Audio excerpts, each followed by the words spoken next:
So I got me a new piece of gear, BrewZilla 3.1.1. This is going to enable me to make beer completely from grains and malts. Got 3.5 kilograms of Munich Pilsner malt, got 500 grams of Cara Pils, and 500 grams of Crystal Malt 15. For hops, going to use a Hallertau Blanc and Pearl. And our yeast will be Safale. Don't know how to pronounce that. S04. First thing you have to do is place the false bottom with its 3 legs to keep the bottom of the malt from getting down towards the pump filter and the heating element so it doesn't burn. Then we're going to start adding some water. Total of 3 US gallons, which works out to be 11.35 liters.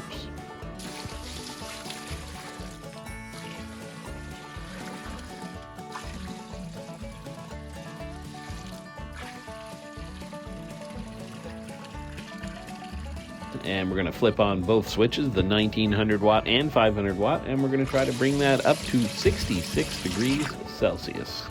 Notice the hose is attached to the recirculating pump, and we're going to put the lid on it just to retain the heat.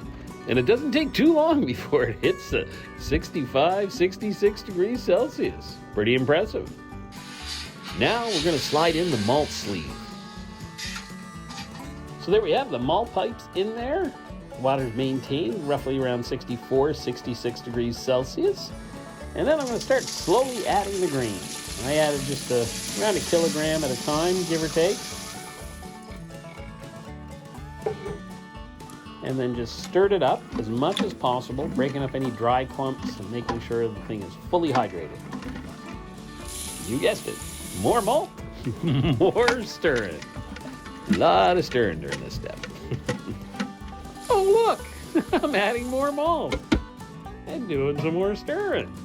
And it's actually getting a little thicker, not as much water. Thankfully, that's the last of the grain. It's just a matter of getting this last bit completely hydrated, so I'm going to stir it through, make sure there's no dry clumps, putting on the follower, make sure the grains stay within, and then we're going to hook up the recirculating pump. This will allow the water to recirculate through the grain so we can continually extract as much sugars as we can from them. And all that's required is the 500 watt element to maintain it at 66 degrees, so you're not actually drawing that much power at this point. The trick, and this is the important bit, is to match the pump flow with the amount of water that's draining out of the grains underneath. Otherwise, you'll run dry below. You got to be careful with them maintaining the correct amount of flow on the recirculating pump. The entire mash process, from the adding of the grains to the finish, about 90 minutes. Stop the pump, remove the hose, and then I lifted the mash pipe out and put it on its rest on the top of the BrewZilla so it could completely drain out. And setting it up for the sparge. I've got 15.6 liters of 78 Celsius degree water to sparge with, and about a liter at a time. Just keep pouring it in. Now, I'm not going to torture you and show me sparging all 15 liters, a total of 15 times. One interesting little tidbit, you can use the spent grains for compost, for making great sourdough bread, and you can even use it to age meat. Research that. So there we have it. Remove the spent grains, and underneath that fully drained warty goodness, just getting ready to heat that up to a nice rolling boil. Hop schedule for this was pretty easy. Did 8 grams of Hallertau Blanc and Pearl at 60 minutes for bittering. And for aromatics at 15 minutes, did 10 grams of each.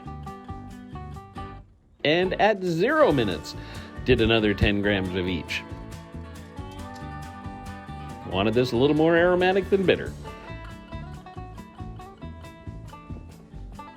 Just draining the water out of the hop bag. Gotta get myself a hop spider, I think. Make this a lot easier.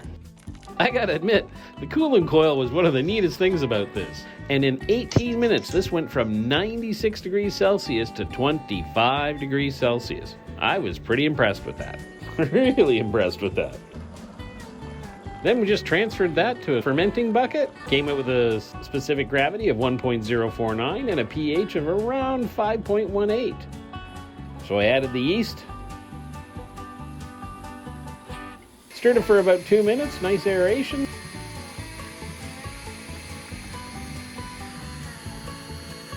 put an airlock on it, and there it was next morning, bubbling away. Can't wait to try this one.